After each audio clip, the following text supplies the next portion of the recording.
내 주의 보혈은 정하고 청하다. 내 죄를 정케 하신 주 나로라 하신다. 내가 주께로 지금 가오니 골고다의 보혈로 날 씻어 주소서. 그 피가 맘속에 큰 증거 됩니다. 내 기도 소리 들으사 다 허락하소서. 내가 주께로 지금 가오니 골고다의 보혈로 날 씻어 주소서. 아버지 하나님, 오늘도 수요일 밤 우리를 불러주심을 감사드립니다. 주여, 오늘도 주의 말씀을 묵상할 때 주의 성령께서 우리 마음을 깨닫게 하시고 열어주셔서 주의 생명의 말씀이 들려지도록 우리를 깨우쳐 주시기를 원하며, 이 말씀으로 인하여 오늘 다시 구원의 확신을 얻게 하시며 내가 구원받은 하나님의 자녀인 것을 확인하고 돌아가기를 원하며 끝까지 우리의 믿음을 지켜지도록 성령님께서 인도하여 주옵소서. 우리 주 예수 그리스도의 이름으로 기도하옵나이다. 아멘. 자, 오늘 묵상할 말씀은 요한복음 19장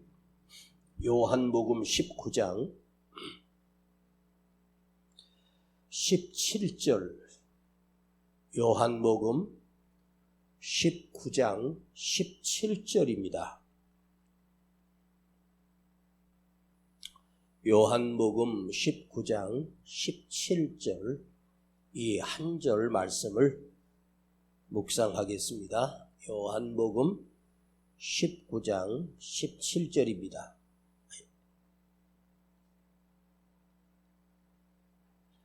저희가 예수를 맡음에 예수께서 자기의 십자가를 지시고 해골, 히브리 말로 골고다라 이라 하는 곳에 나오시니. 아멘. 여기 해골이라고 하는 단어가 나와요. 해골이라고 하는, 예루살렘 성에서 한 2km 정도 떨어진 곳에 골고다 언덕이 나오고 정상 위에 거기를 해골이라고 부릅니다. 왜 이곳이 해골이라고 불려졌는지는 역사를 살펴보면 사람을 처형할 때 사형장으로 사용되던 장소입니다. 십자가형은 물론이고 사람을 쳐 죽여 그곳에 시신이 뒹구는 곳이고 누구도 그 시신을 처리해 주지 않아 그야말로 그 언덕 위에는 해골들이 굴러다니고 있었습니다. 이 해골이라고 하면 사람이 죽어 그 머리에 우리는 머리카락이 있고 살이 붙어 있고 또 뇌가 가득 차 있고 눈이 있고 코가 있고 입이 있지만 이것이 다 부패되고 나면 그 뼈만 남습니다. 이걸 해골이라고 합니다. 사람의 뼈를 또 해골이라고도 할 수 있습니다.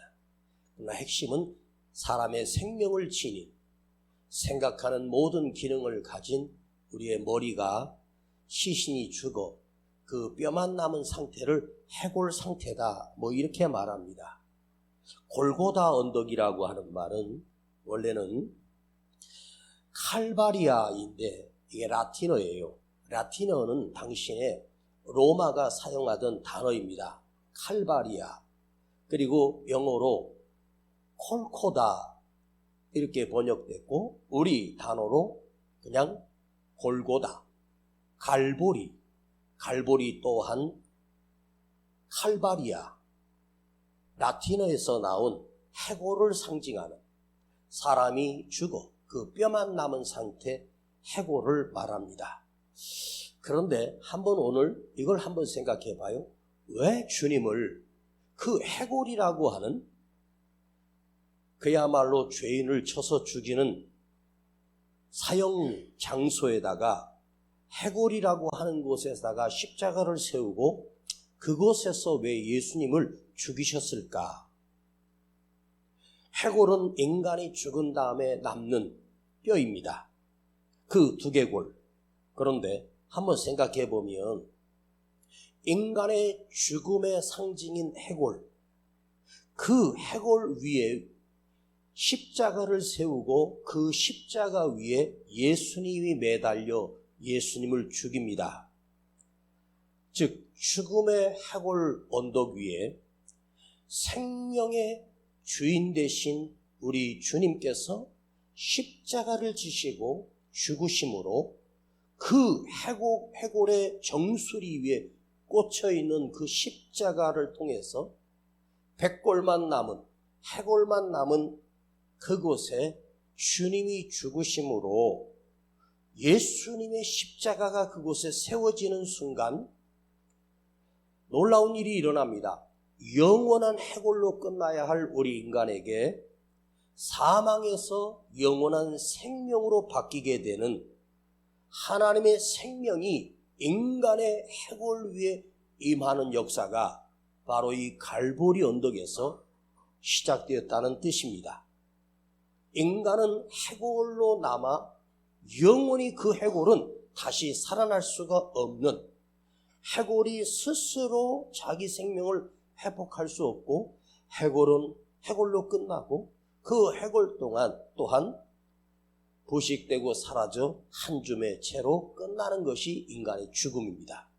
그런데 그 죽음 위에 예수님의 십자가를 세우면서 그 예수님께서 그 십자가 위에 달리시고 거기서 피 흘려 죽으신 예수님의 피가 인간의 죽음의 상징인 해골 위에 그 피가 적셔질 때 인간 안에 하나님의 생명이 다시 시작되는 이 놀라운 섭리가 있지 않겠습니까? 아무리 바보라도 생각해 보세요.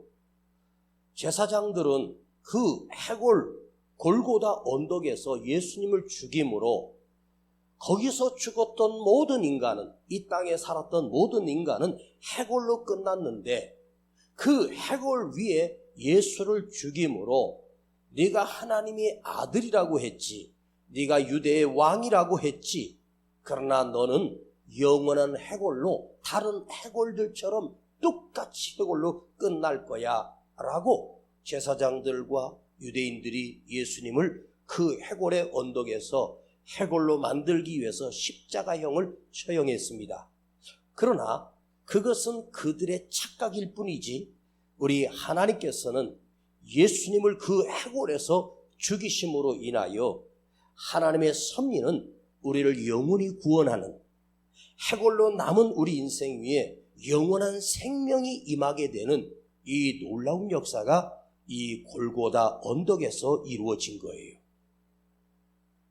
해골 위에 주님의 보혈이 흘러 타고 내려왔을 때 그 영원한 해골로 끝나야 될 해골이 영원한 생명을 얻게 되는 이 놀라운 신비, 보혈이, 주의 보혈이 죽음으로 끝나고 해골로 끝날 인생에 영원한 생명이 임하는 이 놀라운 섭리가 바로 이 골고다 언덕 위에서 이루어지고 있습니다.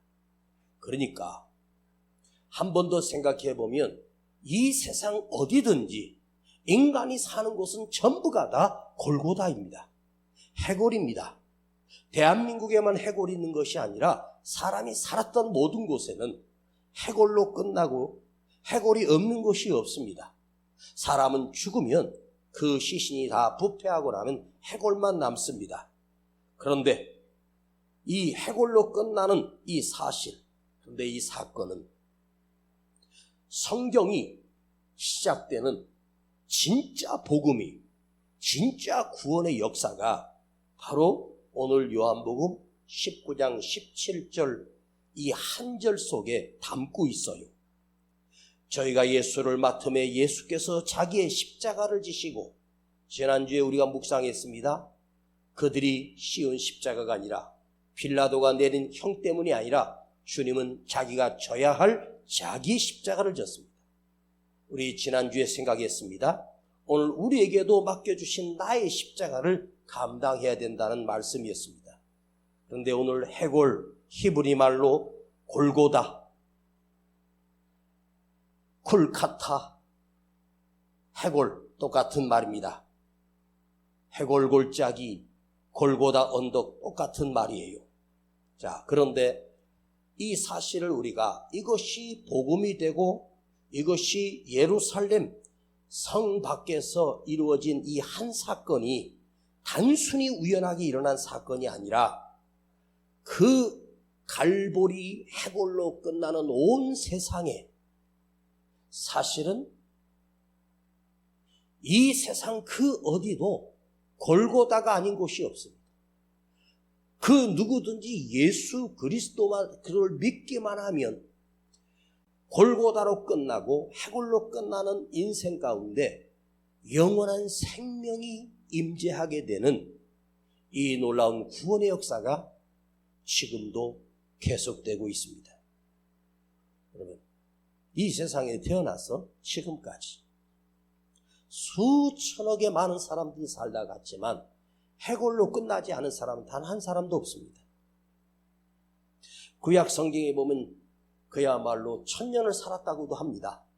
1000년을 살든 10,000년을 살든 인간이 영원히 사는 존재는 단 한 사람도 없습니다.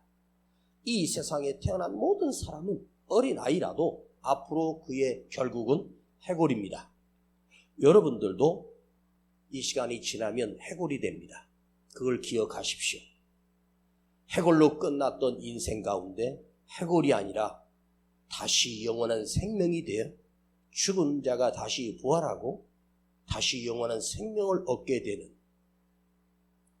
제가 오늘 여러분들에게 아주 중요한 이야기를 하나 해드릴게요. 살아계신 하나님을 믿었던 아브라함, 다윗, 요셉, 또 그 하나님을, 살아계신 하나님을 그 믿었던 믿음의 사람들, 사도 바울, 사도 요한, 예수님의 12 제자, 또 이 땅에 150여 년 전에 들어왔던 복음을 믿고 순교했던 믿음의 사람들이 죽었습니다. 자, 그 죽은 영혼들은 지금 어디에 가 있을까요? 예수를 그리스도로 믿었던 그리스도인들은 지금 어디에 가 있을까요? 천국에 가 있을까요? 아닙니다. 천국에 있는 것이 아닙니다. 낙원에 있습니다. 예수님의 오른편에 있던 강도가 그리스도를 십자가 위에서 고백하는 순간 주님이 오늘 밤 너와 내가 낙원에 있으리라 했을 때 그 영혼이 낙원에 있게 됐다라고 하는 이 낙원이라고 하는 것은 우리가 잘못하면 천국으로 착각하는데, 주님이 내가 다시 오리니 처소를 예비하면, 천국을 예비하여 다시 오리니 하면 주님이 다시 오시는 날 우리가 영원한 부활체로 다시 살아나게 됩니다. 그 영혼들은 낙원에 지금 있습니다. 영혼 상태로요.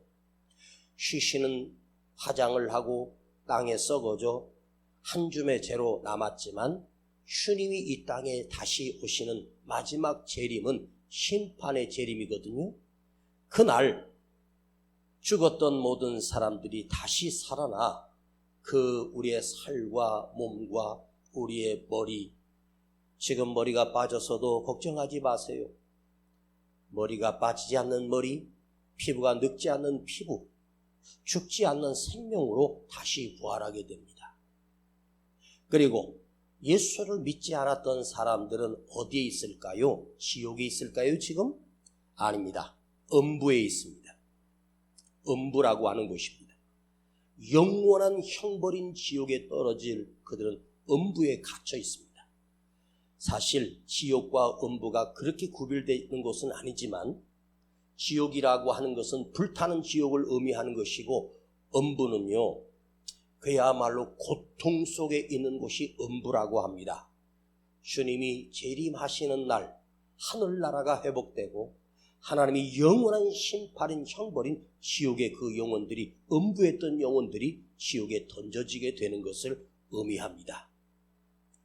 이것이 복음서에 나와 있는 핵심 신학의 정의입니다. 그러나 제가 배운 조직신학이나 정통교단에서 배웠던 이것이 논리로는 이것이지만 혹시라도 이것이 틀릴 수도 있어요. 그러나 성경을 통해서 본 하나님의 심판의 역사는 제가 알고 있는 것은 정확하게 배운 신학입니다. 그렇다고 해서 저를 가르쳐줬던 목사님이나 교수님들이 또 다 맞는 것은 아닐 수도 있기 때문입니다. 그러나 오늘 우리가 묵상하는 이 해골이라고 하는 것은 성경에 기록된 것이기 때문에 이것은 변할 수 없는 진리의 말씀입니다. 자, 골고다 언덕은 온 세상을 의미해요. 이 세상이 그 어느 곳이든지 다 해골 골짜기였습니다. 이 세상에 태어난 사람 다 죽습니다. 인간이 태어나 건강을 관리하고 운동을 열심히 하고 뭐 좋은 거 막 발라 뭐 어쩌고 저쩌고 영양제 먹고 해도 인간은 결국 해골로 끝납니다. 이 가만히 생각해 보면 열심히 건강 관리해서, 그래 물론 건강 관리해서 남들보다 조금 더 건강하게 살 수는 있어. 좋은 걸 먹어서 조금 더 건강하게 살 수는 있습니다. 그런데 그렇게 건강 관리를 해서 한 1000년쯤 더 살 수 있다면 열심히 하겠지만 고작 살아야 몇 달 혹은 몇 년, 2, 3년, 죽음의 시간에서 보면 인간이 100년을 살았든 1000년을 살았든 다 똑같은 인생입니다. 자, 인간의 미래의 결국은 모두가 다 해골에 불과합니다. 우리 또한 해골에 불과합니다. 자, 그런데 이 영원한 참 생명이 어디서 내려왔느냐? 십자가 위에서 해골로 흘러내렸습니다. 그러니까 생명이란 밑에서 올라오는 것이 아니고 생명이란 옆에서 오는 것이 아닙니다. 하늘 위에서, 십자가 위에서, 십자가 위에서라고 하는 말은 하나님의 섭리를 얘기합니다. 오직 위에서 내려옵니다. 아래서 내려온 건 해골밖에 없고 옆에서 오는 것은 좌절과 절망이요 근심, 두려움밖에 없습니다. 참 생명, 영원한 생명은 하늘에서 부어지는 거예요. 주님이 이루신 것입니다. 예수님이 십자가 지시고 죽으시기 전에도 수많은 죄수들이 십자가라고 하는 그 나무에 매달려 사형을 선고받은, 십자가형을 받은 수많은 죄수들이 그 십자가형으로 죽었을 것이 틀림이 없습니다. 사형 언도를 받고 이 죄수는 극악무도하기 때문에 하늘에 매달아 죽여야 된다. 나무에 매달아 죽여야 된다. 사람들의 본보기를 봐야 된다. 다 그 십자가를 보게 하고, 그 전에 십자가형은 어떻게 했냐면 십자가에 매달아 놓습니다. 산채로. 그리고 그대로 버려둡니다. 살아있는데 새들이 와서 눈을 파먹고 살을 파먹고 그럽니다. 서서히 죽여갑니다. 이게 십자가형이었습니다. 본보기입니다. 그런데 십자가라고 하는 것은 인간의 해골로 만드는 가장 빠른 길이었고, 죽이는, 살아있는 생명을 죽이는 해골이 되게 하는 사형틀이 십자가였습니다. 예수님이 그 십자가에 죽으시기 전에는 그 십자가에 달렸던 모든 사람들은 다 해골로 끝납니다. 그런데 중요한 것은 그 십자가에 예수님이 달리신 이후로는 그 십자가의 의미가 바뀌기 시작합니다. 아니, 완전히 달라졌습니다. 예수님이 죽으시기 전에 그 십자가에 매달렸던 자는 다 해골로 끝났습니다. 그러나 예수님이 달리신 이후에 그 십자가는 생명의 십자가로 바뀝니다. 내가 거기 십자가에 수천 번 달려도 소용없습니다. 예수님이 달리심으로 인하여 그 십자가는 형벌과 저주가 아니라 생명의 십자가로 바뀌기 시작합니다. 그러니까 예수님이 죽으시기 전에 그 십자가형은 모두가 다 해골의 상징이 됐지만 거기에 예수님이 달리시는 그 시간 이후로는, 예수님이 죽으신 사건 그 이후로는 누구든지 그 십자가에 달리신 예수 그리스도를 믿기만 하면 구원받게 되는 역사가 일어난다는, 이것이 복음이고 신비입니다. 예수님이 달리신 그 십자가만이 인간을 살리는 생명의 십자가로, 참 생명의 십자가로 다시 시작되는 역사가 바로 골고다 언덕에서 죽으신 예수님의 그 십자가 사건으로 우리에게 구원이 임하는 이 놀라운 은총이 시작된 거예요. 더 중요한 메시지가 있어요. 예수님 자신도 십자가로 통하여 주님 자신이 거기서 부활하시고 다시 지금 하늘 보좌 하나님 우편에 앉아 계시고, 만일 여러분이 예수님이 지셨던 그 십자가가 나를 구원하시는 십자가의 능력이 된다라고 내가 믿기만 하면, 그대가 오늘 십자가에 달리신 예수님을 인하여 내가 구원받았다라고 하는 이 사실을 믿게 됐다면 여러분 인생에 가진 것이 아무것도 없어도 상관없어요. 건강이 없어도 아무 상관없어요.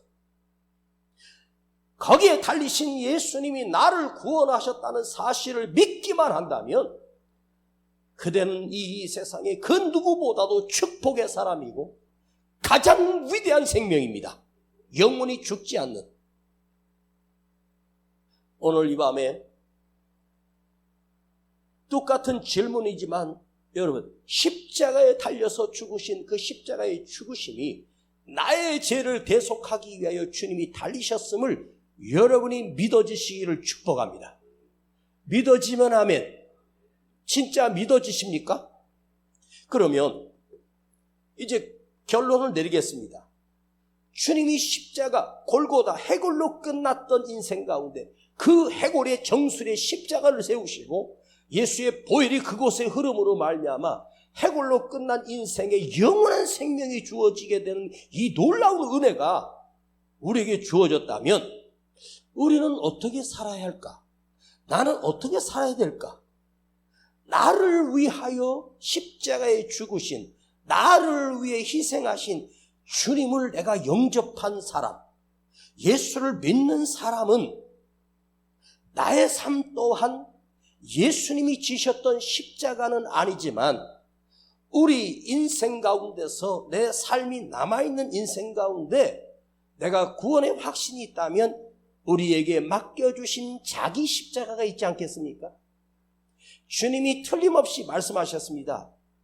너의 십자가를 지고, 자기 십자가를 지고, 사도의 십자가, 성도의 십자가, 선교사의 십자가, 목사의 십자가, 우리 모든 성도들이 각자에게 자기 십자가라고 하는 것이 있어요. 우리는 감히 예수님이 지셨던 십자가를 질 수도 없고 내가 10,000번을 주고 인류를 구원할 수 있는 능력이 없어요. 나는 죄인이기 때문에. 그러나 구원받은 자, 십자가를 통해서 구원의 확신을 얻은 우리에게 또한 십자가의 능력은 아니라도 예수님의 십자가에 가까이 갈 수는 없어도 우리의 삶 또한 희생과 헌신과 드려지는 작은 십자가가 우리에게도 이어져야 되지 않겠습니까? 자,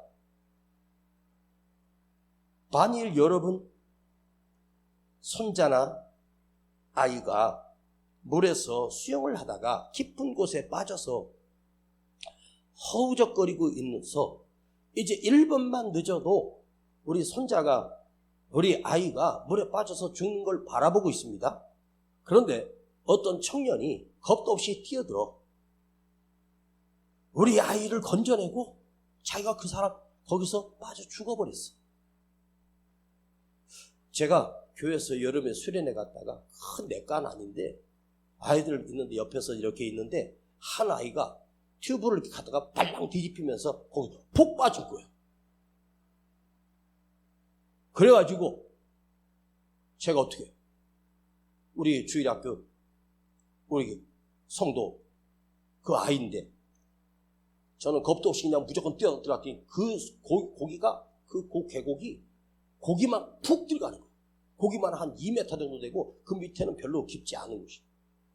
아무 생각 없이 그냥 들어가서 걔를 잡았는데 막 나를 붙들고 있는 거예요. 그래서 어떻게 바닥에 딱 닿으니까 내 손을 높이 드니까 딱 손끝이 물 위야. 그래서 숨을 참고 걔를 거기다 붙들고 그대로 몇 걸음을 걸었어. 내 기억으로는 4-5걸음 정도밖에 안 돼. 난 죽을 뻔했습니다. 그래가지고 밖으로 던져버리고 겨우 나왔어. 조금만 늦었으면 저도 죽을 뻔했어. 그러니까 사람이 물에 빠졌을 때 함부로 들어가서 건진다는 건 수영서도 힘들어요. 제가 수영을 이렇게 못하는 편은 아닌데 그렇다고 잘하는 건 아닌데 어렸을 때 뭐 그냥 수영을 많이 하면서 놀았거든요. 근데 그렇게 했어요. 위험한 건 아니었지만 그 순간.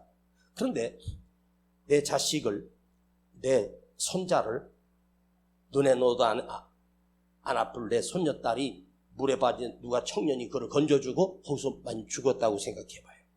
그러면 그걸 내가 보고 있었다면, 그걸 알고 있었다면, 그 우리 아이를 살린 그 사람이 죽었다면 여러분은 그냥 고맙다고만 하고 끝날 것 같습니까?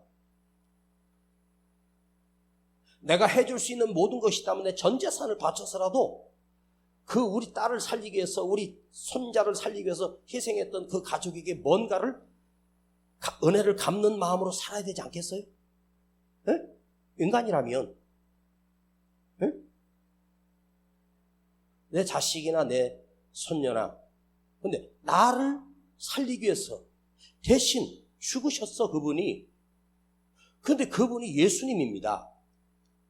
그 예수님이 나를 믿게 하시고 불러주신 나의 주님이 되셨는데 그 은혜를 아는 자라면 최소한도 그 은혜가 망가진데 내가 한 개도 갚을 수 있는 길은 없어. 그러나 우리의 마음 자세는 어떤 마음이어야 되겠습니까?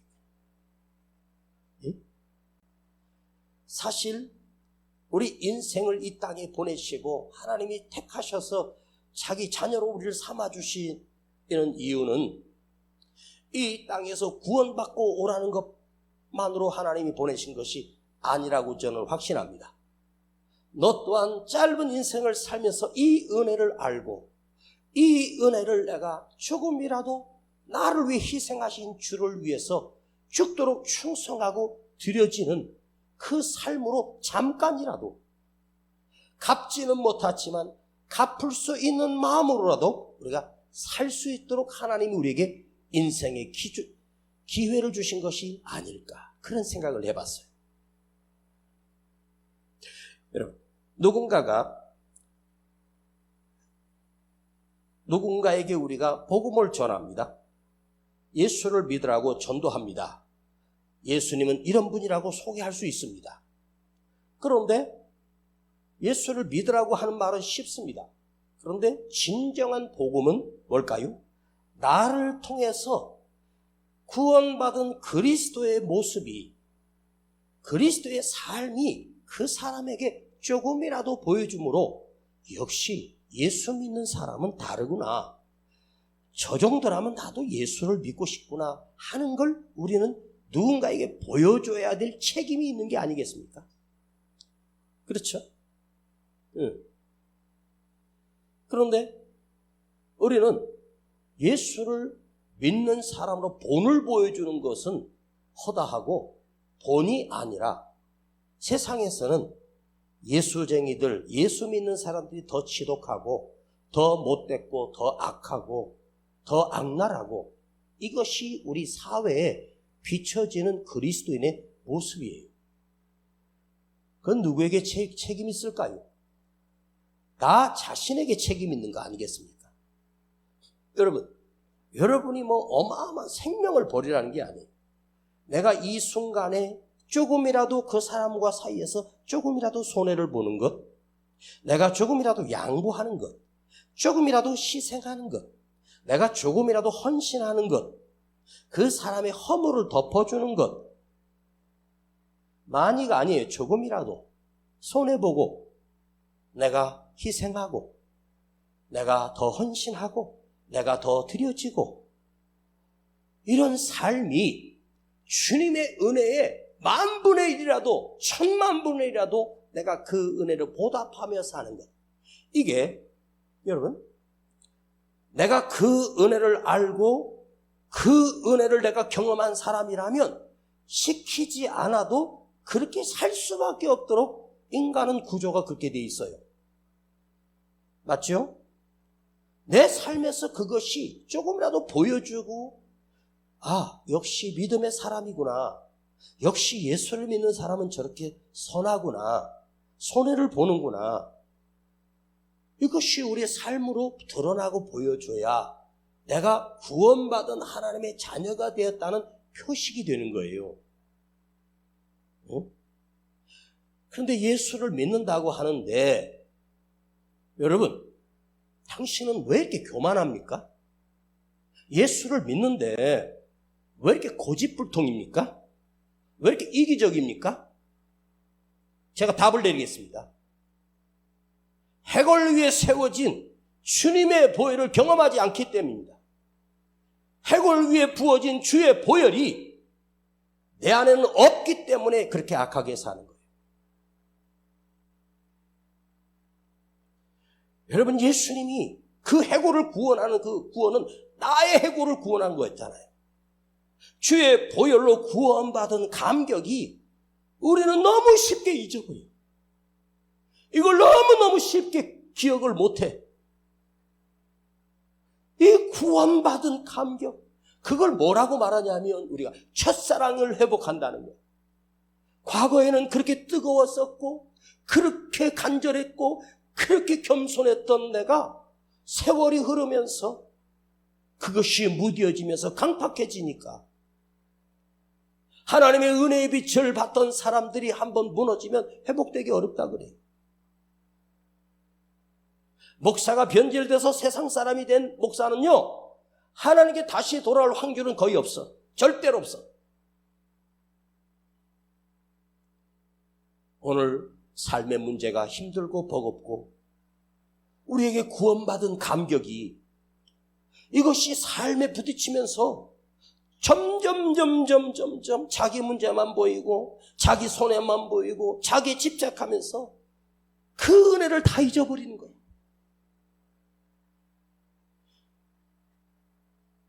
여러분도 또한 거기에 해당되고 여기 있는 목사도 해당되는 말이야. 이 말씀을 들을 때만이라도 조금 깨닫고 그것이 회복되기를 축복합니다. 내 해골 위에 주의 보혈이 흘러내렸어. 나는 영원히 해골로 끝나고 심판으로 끝나야 될 자인데 주님이 그 갈보리 언덕에서 흘려셨던 그 피가 나를 구원해 주셨다. 이것을 예배 때마다 확인하고 말씀을 들을 때마다 다시 확증하고